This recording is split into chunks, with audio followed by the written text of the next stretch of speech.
सकते कि कितने टोटल हैं, कितने रिक्वायर्ड है, और फिर प्रोबेबिलिटी निकालने का कोई फायदा है नहीं, आंसर गलत ही आएंगे।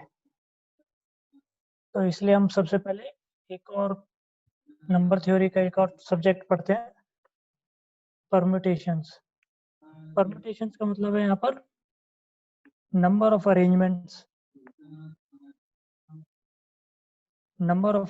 या फिर overall counts, number of counts,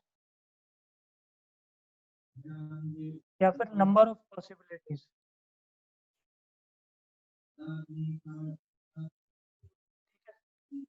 number of arrangement, number of counts, या फिर नंबर ऑफ पॉसिबिलिटीज।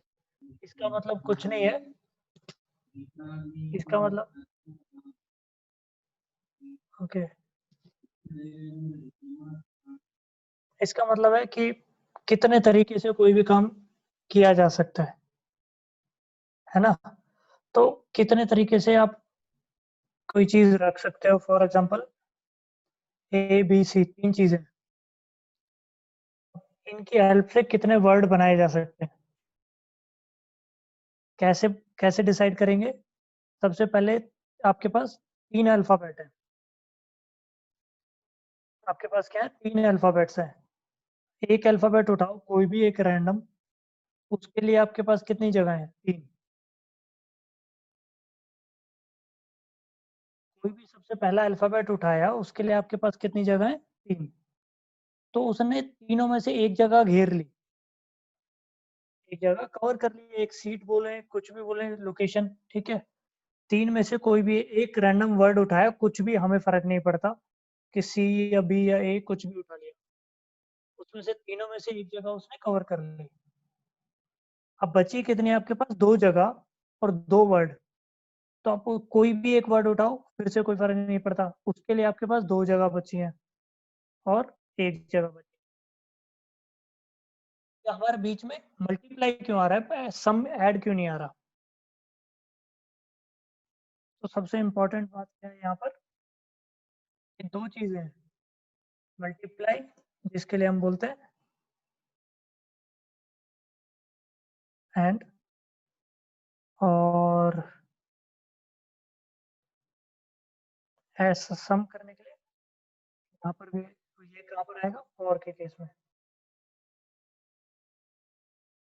तो उल्टा समझना है, एंड यहाँ पर हिंदी में और होता है, और ये वाला तो मतलब और ही होता है इसके अलावा, ठीक है।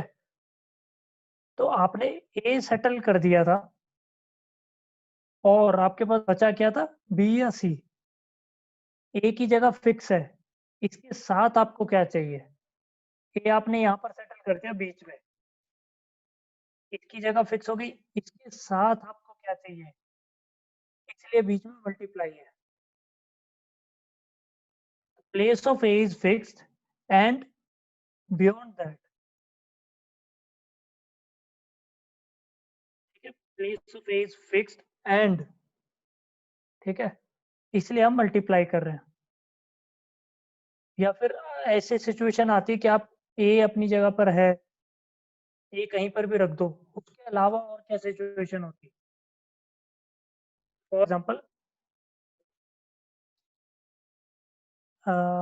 कोई भी एक ऐड करने के लिए वो केसेस वाला एग्जाम्पल होंगे, अभी देखेंगे, पहले मल्टीप्लाई के लिए देख लेते हैं कि एक कॉइन है, कॉइन को आपने टॉस किया, कॉइन को आपने टॉस किया, तो आपके पास क्या ऑप्शन होते हैं, हेड या टेल? कितने ऑप्शन हो गए? आंसर आ गया दो। आपने एक और कॉइन टॉस कर दिया, कॉइन नंबर टू,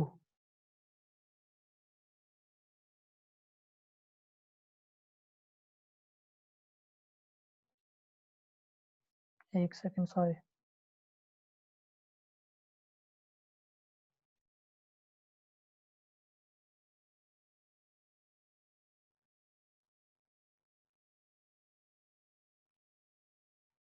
मैं फिर से ज्वाइन करता हूँ, ठीक है। इसके पास भी ऑप्शन है हेड या टेल, इसके भी दो अपने ऑप्शन है, आपने एक कॉइन टॉस किया, कॉइन टॉस 1 और कॉइन टॉस 2, दोनों के अपने सेपरेटली म्यूचुअली एक्सक्लूसिव, क्या वर्ड होता है, म्यूचुअली एक्सक्लूसिव इवेंट है कि एक इवेंट दूसरे से रिलेटेड नहीं है। वर्ड क्या है?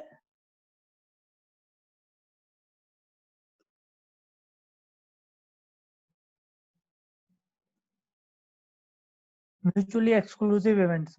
इसका मतलब ये होता है कि एक इवेंट दूसरे से रिलेटेड नहीं है तो उसका अपना काम हो रहा है, दूसरे कॉइन टॉस पर कुछ भी आंसर आ रहा है, दोनों पॉइंट्स आपस में रिलेटेड नहीं है। पर आपने सवाल इस तरह से पूछा कि दोनों को रिलेट कर दिया। अभी हम रिलेट करते हैं कि आपको both them should be head. अब आपने क्या किया है यहाँ पर, इन दो म्यूचुअली एक्सक्लूसिव इवेंट्स को रिलेट कर दिया। ठीक है, रिलेट कर दिया तो क्या होगा कि आपके पहले पर कुछ आंसर आया है, ये वाला, इसमें कुछ भी आंसर आया है तो ये चेक करना है और ये भी चेक करना है। This should be head. ठीक है, वर्ड वर्ड प्ले देखना। दिस शुड बी हेड और and this also should be head. ये हेड होना चाहिए और ये भी हेड होना चाहिए। तो क्लियरली एंड आ गया। और हम एंड के केस में क्या करते हैं, मल्टीप्लाई। तो मल्टीप्लाई किस चीज को करेंगे, मल्टीप्लाई इस चीज को करेंगे कि नंबर ऑफ इवेंट्स आपको चाहिए। टोटल नंबर ऑफ इवेंट्स कहाँ से आप डिसाइड करोगे, इस एंड की वजह से कि आपके पास टोटल नंबर ऑफ इवेंट्स कितने थे। ये तो केस 2/2 का हो गया। इसमें फिर भी हम टोटल नंबर ऑफ इवेंट्स कैसे बताएंगे, जो नंबर ऑफ इवेंट्स पहले कॉइन टॉस से multiplied by number of events दूसरे कॉइन टॉस से, क्योंकि यहाँ पर एंड लगा हुआ है, यहाँ पर एंड लगा हुआ है इसलिए हम मल्टीप्लाई करते हैं। तो पहले पहले ऐड आने का प्रोबेबिलिटी कितनी है, ऑब्वियसली सभी को पता 1/2। एक कॉइन टॉस में हेड आने की प्रोबेबिलिटी कितनी है, 1/2। और हमारे पास क्या है, दूसरे कॉइन टॉस में भी and this also should be head, दूसरे कॉइन टॉस में भी हेड आने की प्रोबेबिलिटी कितनी है, 1/2। आंसर कितना आ जाएगा, 1/4। राइट। ठीक है, यहाँ तक सिंपल है। ये सवाल किसी भी एग्जाम में नहीं पूछा जाने वाला, अगर पूछ लिया तो सबसे आसान एग्जाम में से होगा। ठीक है, सवाल जो पूछा जाएगा वो होगा,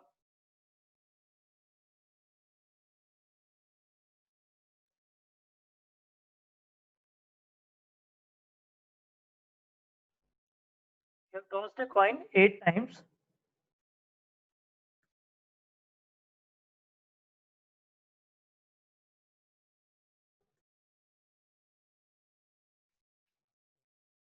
आठ के 8 बार हेड आना चाहिए,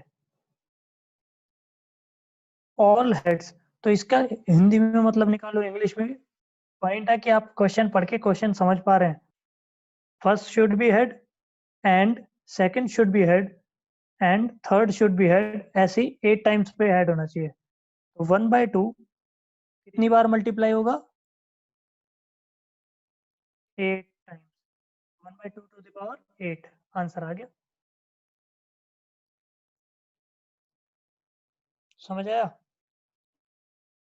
तो हम वापस परमुटेशन पे आते हैं कि यहाँ पर मल्टीप्लाई और का क्या मतलब था।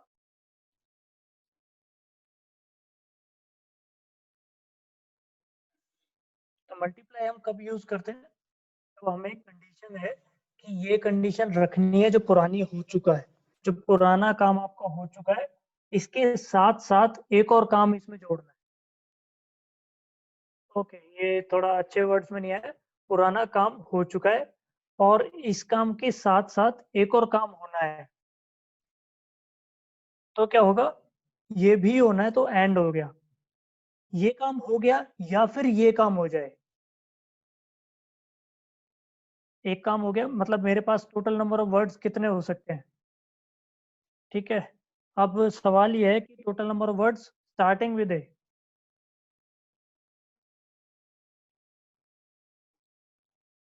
स्टार्टिंग विद ए, तो मेरे पास इस चीज को बोलते हैं कंस्ट्रेंट। क्या दिया हुआ है, कंस्ट्रेंट दिया हुआ है कि आपके पास वर्ड स्टार्ट होगा ए से, तो टोटल नंबर ऑफ वर्ड्स किस कैसे निकालेंगे। पहला तो हमारा ए है, उसके अलावा दो ऑप्शंस बचते हैं, दूसरा भी, दूसरे ऑप्शन में पहला हमारा ए है, उसके अलावा एक और ऑप्शन बचता है, देखते हैं जो भी होगा। अगर हमने स्टार्टिंग में ए दे रखा है और हमने सेकंड पोजीशन पे बी रख दिया, तो ऑब्वियसली थर्ड पोजीशन पे सी आ जाएगा, तो ये हमारा एक तरीका हो गया। अब इसमें क्या है, ये हमारा एक तरीका हो गया। तो कंडीशन आपने जब सोचा था दिमाग में, तो क्या था कि पहला वर्ड ये आ जाए या फिर ये आ जाए, ये दोनों के दोनों हमारे कंडीशन को मैच कर रहे हैं, आइदर दिस और दैट। तो इसमें वर्ड्स क्या होंगे, ऐड हो जाएंगे, जो भी आपके नंबर्स हैं वो ऐड हो जाएंगे। तो आपके पास टोटल कंडीशन कितनी बची, दो। और सबसे आसान तरीका बताता हूँ, बाकी चीजें सॉल्व करने की जरूरत नहीं पड़ेगी, सिर्फ एक चीज सॉल्व करनी है, और एक बहुत ही सिंपल सा स्टाइल है, मतलब मेरा पर्सनल है, कि अगर ए के केस में दो वर्ड्स बनते हैं, तो बी के केस में कितने बनेंगे, दो ही बनेंगे। बी ने कोई पाप थोड़ी किया है, सिंपल वर्ड है कि बी ने कोई पाप थोड़ी किया है जो बी पर अलग से कोई कंस्ट्रेंट बना जाए। इस क्वेश्चन को भूल जाओ कि अगर ए को स्टार्टिंग में रख के आपने दो वर्ड्स बना लिए, तो बी को स्टार्टिंग में रख के आप कितने वर्ड्स बनाओगे। जैसे आपका ए कैरेक्टर है, ऐसे ही बी कैरेक्टर है, ऐसी एक सी कैरेक्टर होगा। तो अगर ए को आपने स्टार्टिंग में रख के दो वर्ड्स बना लिए, तो बी को स्टार्टिंग में रख के कितने वर्ड्स बना लोगे, दो। ऐसे ही सी को स्टार्टिंग में रख के कितने वर्ड्स बना लोगे, दो। तो आपके पास टोटल कितने कैरेक्टर्स थे, थ्री। और आंसर आ गया, दो को तीन बार मल्टीप्लाई कर दिया, एक ए के लिए, एक बी के लिए। क्यों मैंने तीन बार लिखा है यहाँ पर, क्योंकि two plus two plus two, एक ए का था, एक बी का था और एक सी का था। क्वेश्चन थोड़ा सा चेंज कर दिया समझाने के लिए, ताकि जल्दी जा सके, कि अगर ए स्टार्टिंग में है तो दो वर्ड बनते हैं, बी स्टार्टिंग में है तो दो वर्ड बनते हैं, सी स्टार्टिंग में तो दो वर्ड बनते हैं। तो आपके टोटल नंबर ऑफ वर्ड्स कितने हो जाएंगे, टू प्लस टू, टू। या फिर इसको कैसे लिख सकते हैं, टू इंटू थ्री। अब इसी को थोड़ा सा एडवांस करते हैं, ए बी सी डी और ई, चलो ई ले लिया। आपके पास टोटल कैरेक्टर्स कितने, फाइव कैरेक्टर्स हैं, फाइव कैरेक्टर्स हैं, है ना। और आपको वर्ड कितना, साइज कितना चाहिए वर्ड का, किसी ने बोल दिया मेरे को सिर्फ और सिर्फ तीन साइज का वर्ड चाहिए, तो ए को स्टार्टिंग में रखा, कितने वर्ड्स बना सकता हूँ, कोई आइडिया। अब यहाँ पर एक चीज होती है, फोर टू, ठीक है। आपका पहला सिलेक्शन है, और दूसरे सिलेक्शन में क्या बचेगा, थ्री सी वन। अब इसी के साथ हम कहाँ पर कुछ सिलेक्शन के केस में, जो कि कॉम्बिनेशन, क्योंकि मैथमेटिक्स में प्रॉब्लम क्या है, आप ये सोच के बैठो कि ये सवाल सिर्फ और सिर्फ इसी टॉपिक का है, तो चेंज हो जाता है। ओके, एक सेकेंड,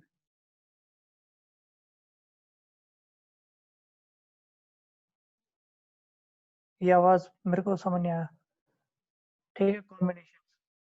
ये जैसे किसी का नेटवर्क चले जाता है तो लीव करने पे। नहीं नहीं, कोई नहीं, नहीं समझ नहीं आ रहा होगा तो टाइम वेस्ट करने का कोई फायदा भी नहीं है, सिंपल सी बात है, सभी का टाइम इम्पोर्टेंट है। समझ आ रहा है, समझ आ रहा है। ऐसा कोई दिक्कत नहीं है, मतलब हो सकता है अगर तेज लग रहा है तो बात अलग है, अगर आपको समझ नहीं आ रहा और आप फिर भी ना बोलो तो गलत बात है, ठीक है। तो मतलब आप या तो स्लो करा दो या फिर आप छोड़ दो, टाइम वेस्ट करने का कोई फायदा नहीं है, सभी आपका भी पास उतना ही टाइम है जितने पास मेरा है, जितना टाइम मेरे पास है। पर अभी यहाँ पर इम्पोर्टेंट बात ये है, कॉम्बिनेशन आते हैं कि कॉम्बिनेशन क्या होता है, सिलेक्शन क्राइटेरिया। आपको कोई सिलेक्शन करना है, तो एक बहुत ही सिंपल मेथड बना रखा है लोगों ने। एक फॉर्मूला डिसाइड कर रखा है सी, जिसका मतलब है कॉम्बिनेशन और कुछ नहीं है, कि एन, आपके पास टोटल जितने भी नंबर हैं एन, जो भी ऑब्जेक्ट्स हैं एन ऑब्जेक्ट में से आपको एम ऑब्जेक्ट सेलेक्ट करने हैं। Selecting N M object from N object, ठीक है। तो इसका फॉर्मूला होता है, जैसे कि हम परम्यूटेशन के अंदर भी जाते हैं, तो परम्यूटेशन का कुछ नहीं फॉर्मूला होता। मतलब फॉर्मूला तो होता है, पर ये हर चीज फॉर्मूले से नहीं निकलेगी, क्योंकि जैसे ही कंस्ट्रेंट डाला जाएगा वो फॉर्मूला काम करना बंद कर देगा, क्योंकि आपने फॉर्मूले को दिल से नहीं समझा है। पहले सवालों पर जाते हैं, फिर बाद में फॉर्मूले की तरफ देखेंगे। तो हमें क्या चाहिए, फॉर्मूले को इग्नोर करो, सेलेक्ट करने हैं हमें M object out of N object. हमारे पास, अगर आपने शुरू में ए सेटल कर दिया, अगर आपने शुरू में ए सेटल कर दिया, तो सेकंड पोजीशन के लिए आपके पास कितने ऑप्शन है, 4 है ना। तो इस C2 को हटा देते हैं, C1 को, मतलब 2 सेलेक्ट करने हैं आपको। आपको 4 में से बचे कितने अल्फाबेट्स, 2। इसके आगे भी कुछ लगेगा भी, ये सवाल पूरा नहीं हुआ। आपने स्टार्टिंग में ए अपनी पोजीशन पे फिक्स कर दिया, ठीक है, और आपके पास बचा कितना, 4 कैरेक्टर्स बच गए। 4 में से आपको कितने कैरेक्टर्स बिठाने हैं, 2। और 2 कैरेक्टर बिठाने के लिए आपके पास कितने तरीके होते हैं, 2। फॉर एग्जाम्पल मैंने बी और सी सेलेक्ट किए थे, तो या तो बी पहले आएगा या फिर सी पहले आएगा, सिंपल है। तो ये 2 तरीके थे। ऐसे ही आपने क्या किया, 2 कैरेक्टर सेलेक्ट कर लिए और उनको सेटल करना उनकी पोजीशंस पे, तो कितने तरीके थे, 2। और ये 2 तरीके, यहाँ पर मैंने 2 कैसे आराम से लिख दिया, ये आया मेरा परम्यूटेशन से। परम्यूटेशन में क्या होता है, ऐसे NPM, इसका क्या मतलब होता है NPM का, ये कैपिटल P लिख देते हैं ताकि समझ आए। NPM का मतलब होता है selecting and arranging, selecting and arranging m objects out of n objects। क्या मतलब है कि आपने सेलेक्ट किए m ऑब्जेक्ट्स और उन्हें अरेंज भी कर दिया, ठीक है। पॉइंट समझ रहे हैं कि आपने सेलेक्ट किए और उन्हें अरेंज भी कर दिया। यहाँ पर हमारे पास कॉम्बिनेशन में क्या होता है, सिर्फ और सिर्फ सेलेक्ट करना। तो ये मैंने जो मल्टीप्लाई में 2 डाला है, ये क्या, अरेंज करना। तो इस पूरे को क्या बोलेंगे हम, ये पूरा क्या बन गया मेरा, एक्चुअल में हिडन फॉर्मूला बन गया 4p2। I have selected 2 objects out of 4 objects and then I have arranged them। इसीलिए क्या है, परम्यूटेशन में सिलेक्शन ऑटोमेटिकली इन्वॉल्व हो जाती है, और वो फॉर्मूले की हेल्प से आपको लगता है कि हाँ ठीक है, ये अलग चीज है। फॉर एग्जांपल इसके लिए फॉर्मूला क्या है, आपको फैक्टोरियल्स पता है सभी को, ओके। फैक्टोरियल्स का मतलब कुछ नहीं है, एन फैक्टोरियल का मतलब है 1 से लेके, इसके लिए एक्चुअल में कीवर्ड होता है इसका पाई। ओके, इन्हें ऐसे आपको कभी अगर कंप्यूटर में बनाना पड़े तो क्या ढूंढोगे, एस्काई फॉर पाई, ठीक है। 0227 ट्राई करते हैं हम। अपना कंप्यूटर का ऑल्ट प्रेस करना है, लेफ्ट साइड वाला, 0227। ओके, नहीं मैच हुआ, पाई बन गया। 0 नहीं लगाना था, 227 है बस। पाई का मतलब क्या होता है, पाई का मतलब सिंबॉलिक, मैथमेटिक्स में अलग होता है, नंबर थ्योरी में होता है कि आपने शुरू करा और एन तक मल्टीप्लाई करते गए, पाई फ्रॉम 1 to n।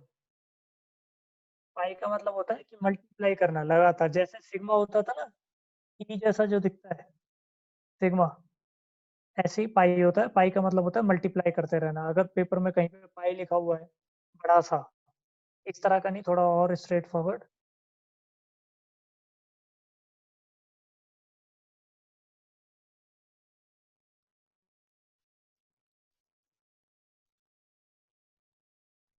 इसका सिंबल आएगा, ये जैसे सिग्मा बना हुआ है ऐसे ही कैपिटल पाई भी होता है। तो यहाँ पर तो किसी एग्जाम्पल में है नहीं, पर आपको याद रहना चाहिए क्योंकि पेपर में आ सकता है। पाई एन का मतलब है 1 से लेके एन तक सारे के सारे मल्टीप्लाई हो जाएं। इसका मतलब कुछ नहीं, 1 मल्टीप्लाइड बाई 2 मल्टीप्लाइड बाई, ऐसे ही चलता जाएगा। और एन माइनस वन,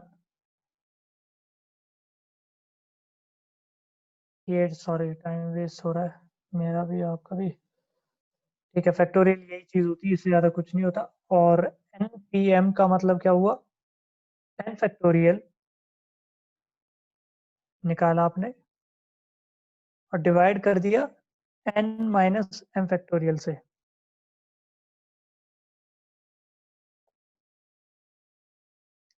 और मल्टीप्लाई कराए इस सारे को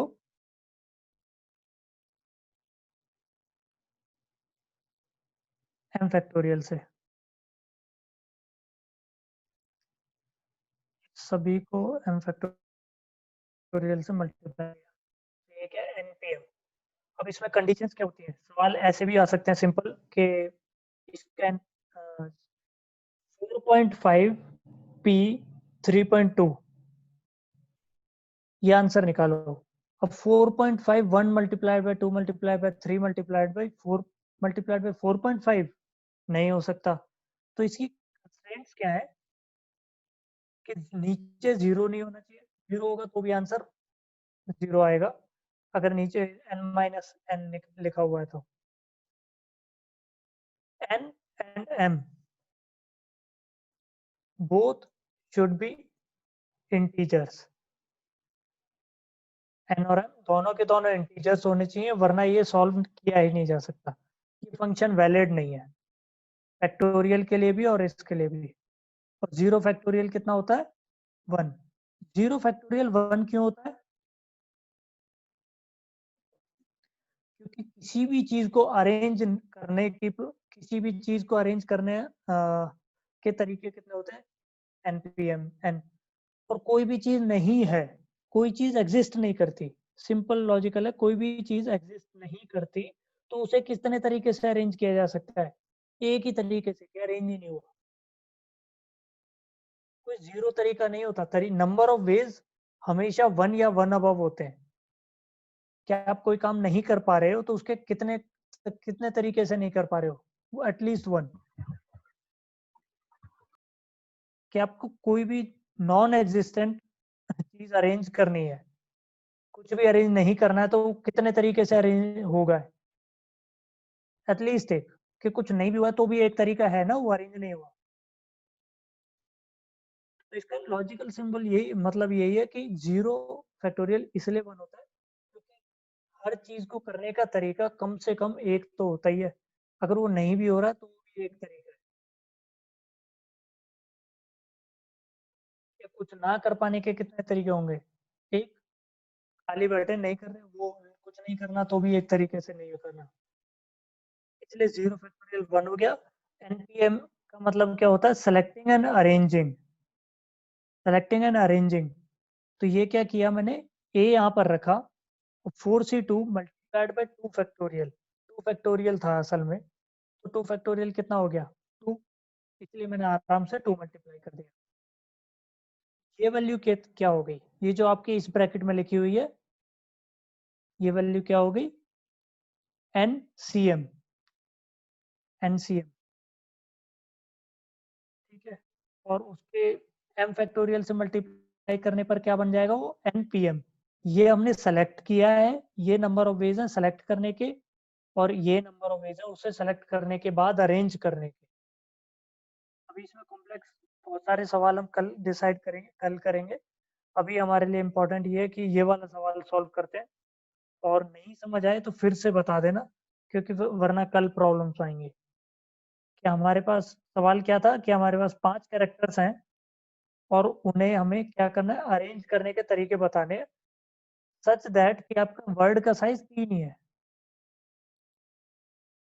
वर्ड साइज कितना है हमारा? 3। तो हमारे पास सिर्फ 2 जगह है, 4c2 मल्टीप्लाइड बाई 2 फैक्टोरियल, इसको क्या लिख सकते हैं, 4p2। तो अगर मैंने a स्टार्टिंग में रख दिया तो मेरे पास अरेंज करने के कितने तरीके बचे, 4p2। तो सॉल्व करते हैं, क्या आएगा, 3 दूनी 6 दूनी 12।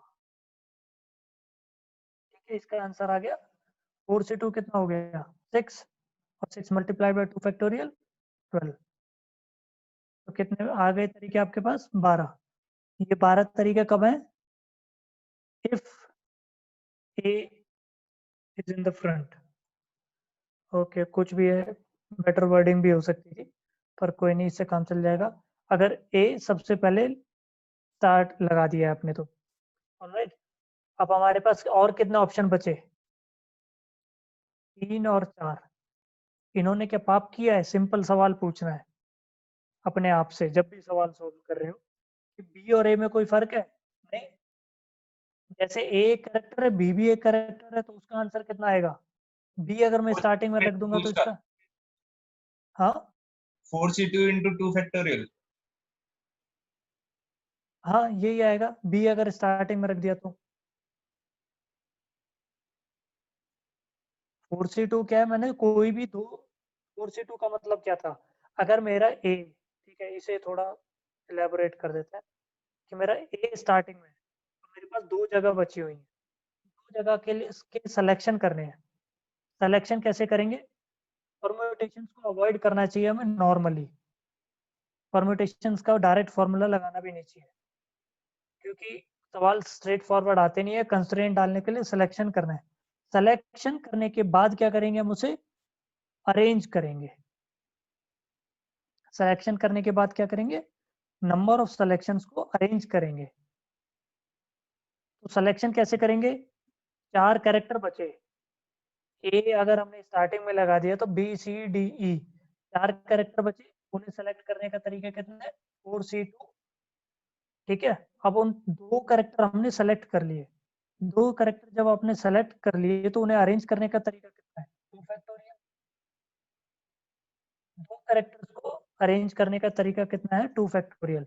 और बीच में मल्टीप्लाई साइन क्यों, क्योंकि सिलेक्शन एंड अरेंजमेंट, आपको सेलेक्ट करना है और उसे अरेंज भी करना है। So after selecting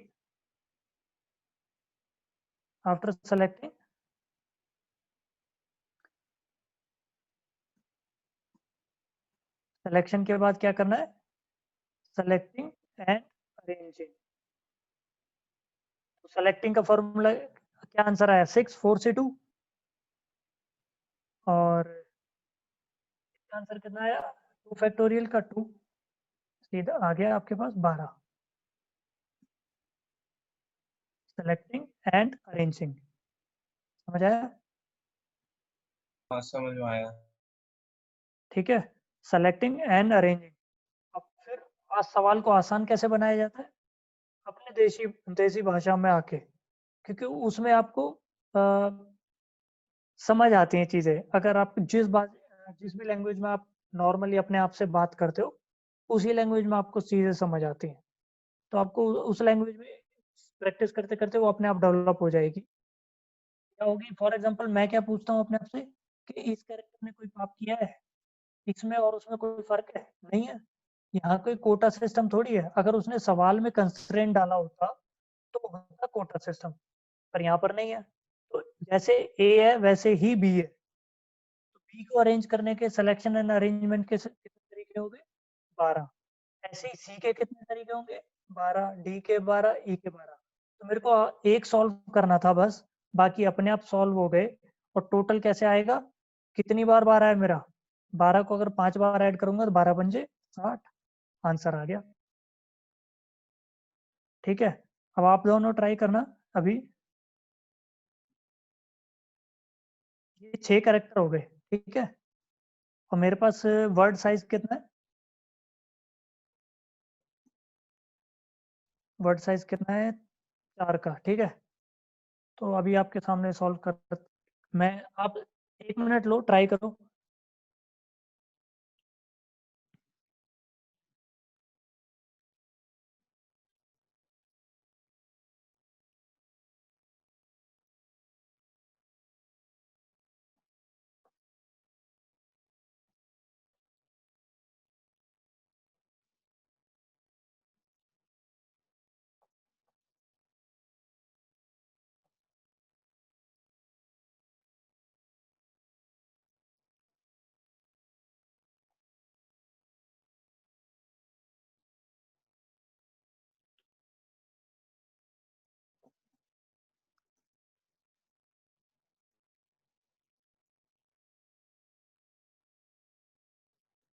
one 120।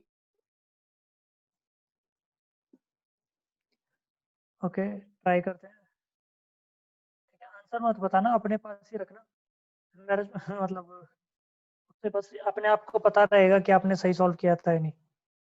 ठीक है, सबसे पहले हमें करना क्या है, हमारा वर्ड सिर्फ और सिर्फ 4 कैरेक्टर का हो सकता है। तो हमें क्या चाहिए, 4 कैरेक्टर चाहिए। 4 कैरेक्टर सेलेक्ट करने के तरीके कितने होते हैं, सेलेक्टिंग 4 कैरेक्टर्स 64। तो 6 पंजे 30 डिवाइड बाई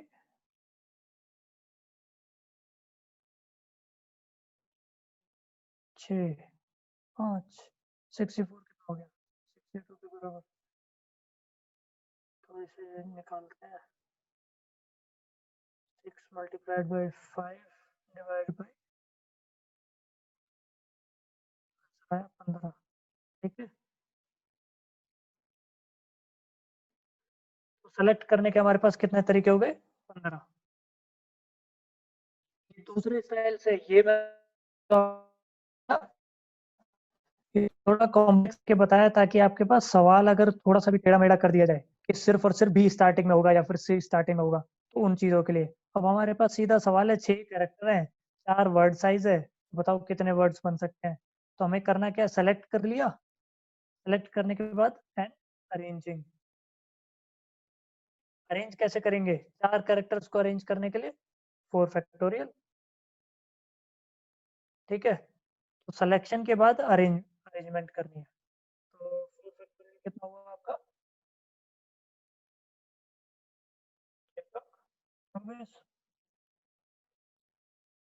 24। तो आंसर कितना आएगा, 15 इंटू 24।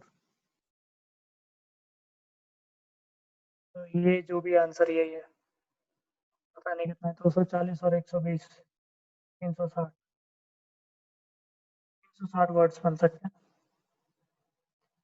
64 को मैंने सॉल्व करा अपने तरीके से, छोटा बना दिया था।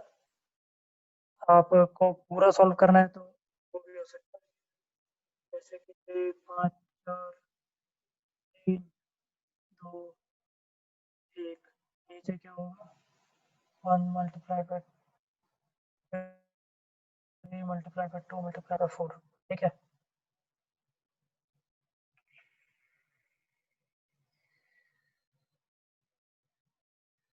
एक और चीज है, हाँ,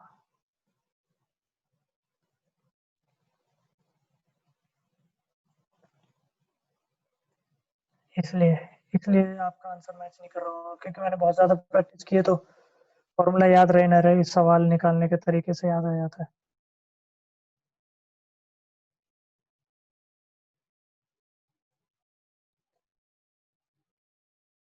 ठीक है,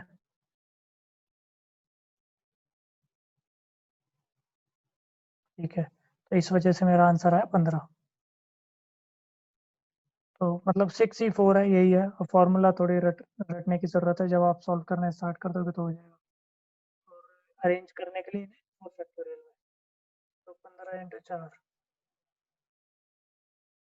ठीक है, तो आंसर आएगा 360। ओके, कोई प्रॉब्लम तो नहीं है यहाँ तक। No problem. ठीक है, तो इम्पोर्टेंट पार्ट समझ आया कि जब भी आप सवाल निकालोगे परमुटेशन कॉम्बिनेशन का, तो आप सीधे एनपीएम टाइप फॉर्मूले नहीं लगाओगे। सबसे पहले आप क्या करोगे, उन्हें सेलेक्ट करोगे। जरूरी नहीं है फॉर्मूले की हेल्प से सेलेक्ट करो, जरूरी नहीं है सी वाले फॉर्मूले की हेल्प से सेलेक्ट करो। आपको सीधा सीधा आंसर दिख रहा है कि ये इतने ही तरीके से सेलेक्ट हो सकते हैं, है ना?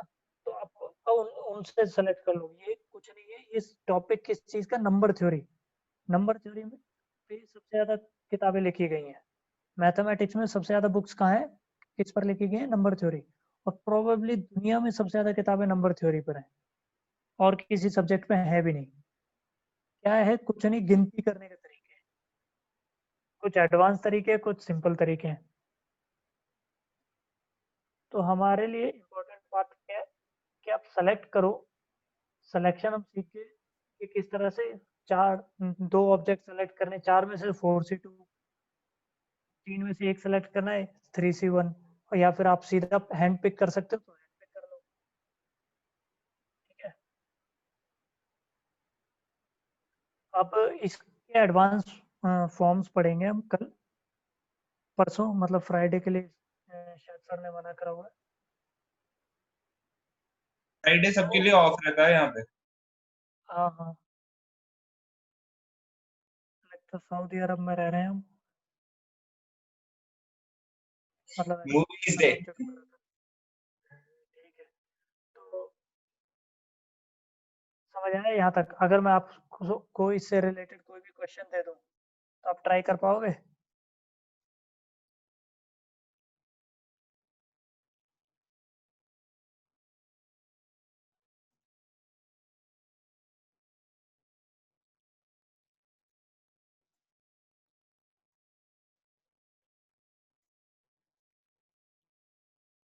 ठीक है, इस तरह के क्वेश्चन आते हैं, ये तो सिंपल है। इस तरह के क्वेश्चन आएंगे आपके पास। मैं ये सारा का सारा नोट्स देने हैं आपको, मैं क्लास सारे ओवर। नोट्स भेज देता हूँ। लास्ट लास्ट वाला क्वेश्चन, हाँ चलो, मिनट भी खत्म हो गया, ये वाला क्वेश्चन ट्राई कर लेना, लास्ट वाला। ठीक है, ए या सी फ्रंट में होंगे। अब आपने यही सेम क्वेश्चन 2 बार सॉल्व कर लिया है, सामने सामने तो हो जाएगा। तो ठीक है, बाय बाय। मैं ये क्वेश्चन ट्राई कर लेता हूँ।